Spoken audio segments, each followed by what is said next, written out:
মুরগি ওমে বসানোর আগে মুরগির খাঁচাটা পুরোটা জীবাণুনাশক দিয়ে জীবাণুমুক্ত করে নেবেন।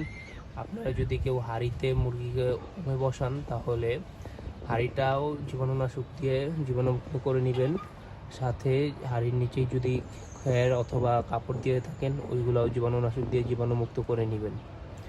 হাঁড়ির দুই সাইডে পারলে দুইটা ইট দিবেন বা কোনো কিছু এরকমভাবে দিবেন যাতে হাঁড়িটা না পড়ে যায়, কারণ হাঁড়িটা হালকা, হাঁড়িতে মুরগি দাঁড়ালে হাঁড়িটা উল্টে যাবে, সাথে ডিমগুলোও ভেঙে যাবে। যার কারণে এই যে আমি হাঁড়ি দিয়েছি, হাঁড়ির সাথে দুইটা ইট দিয়ে আটকিয়ে দিয়েছি, যার কারণে মুরগি হাঁড়িতে দাঁড়ালেও ডিমগুলো পড়বে না।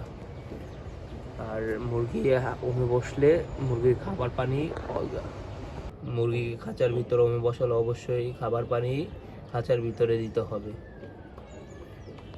মুরগিকে হাঁড়িতে ওমে না বসিয়ে ঝুড়িতে দিবেন, কারণ ঝুড়িটা একটু বড় থাকে, মুরগি নিজের মতো ওমে বসতে পারে, ডিমগুলো ঘুরাতে পারে।